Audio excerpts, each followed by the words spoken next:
Brian dan Sally mengenyam pendidikan yang baik. Mereka bertemu dan akhirnya menikah.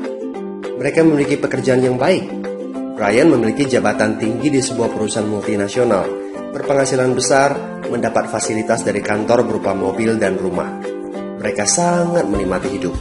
Sering nongkrong bersama di coffee shop sepulang kantor, nonton di bioskop, mampu membeli baju dan tas yang matching, dan pergi berlibur sesekali. Tapi, kenyataan sebenarnya tidaklah demikian. Utang kartu kredit mereka terus menumpuk tak berujung. Setiap akhir bulan merasa kehabisan uang. Mereka memiliki barang-barang bagus, tetapi tabungan masa depan kacau balau. Brian dengan mudah membeli ini, tapi bukan ini. Tabungan 100 juta pun rasanya masih jauh sekali.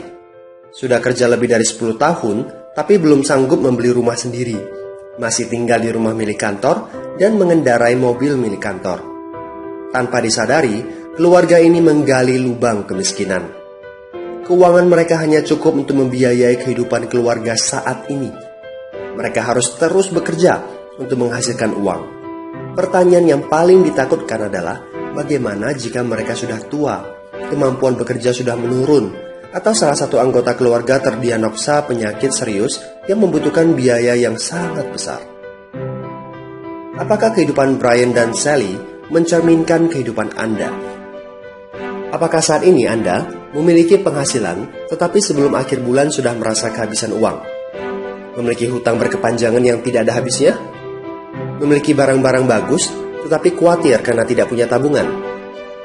Memiliki hidup yang berkecukupan, tetapi khawatir tidak mampu menyekolahkan anak-anak dengan baik?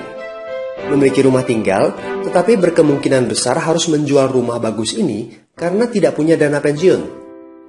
Jika Anda menjawab ya pada salah satu saja pertanyaan tadi, saatnya untuk memperbaiki diri. Mau jadi seperti apa kita ini kalau ternyata kita sebetulnya hanya gaya dari luar saja? Mau hidup kropos seperti ini sampai kapan? Aha, mari kita mulai menabung.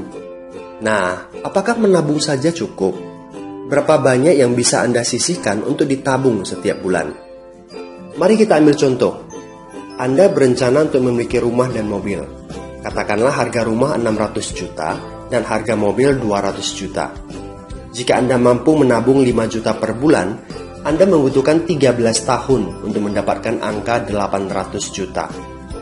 Masalahnya, inflasi membuat harga rumah dan mobil melambung tinggi. 800 juta akan menjadi 2,7 miliar 13 tahun kemudian, jika kita asumsikan rata-rata kenaikan barang 10% per tahun. Ini masih soal impian untuk membeli rumah dan mobil. Padahal, masih banyak kebutuhan lain yang perlu dipersiapkan jika ingin hidup lebih baik. Bagaimana dengan persiapan dana hari tua?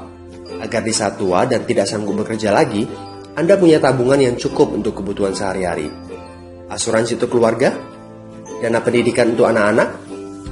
Dana tak terduga untuk keperluan dadakan jika dibutuhkan, seperti keluarga sakit, dan lain-lain. Artinya, Anda perlu lebih banyak uang untuk ditabung. Bayangkan jika satu bulan Anda hanya bisa menabung kurang dari 5 juta. Sudah jelas, jika langkah Anda hanyalah menabung, Anda seperti sedang menggali lubang kemiskinan. Hal utama yang perlu Anda lakukan adalah meningkatkan penghasilan Anda.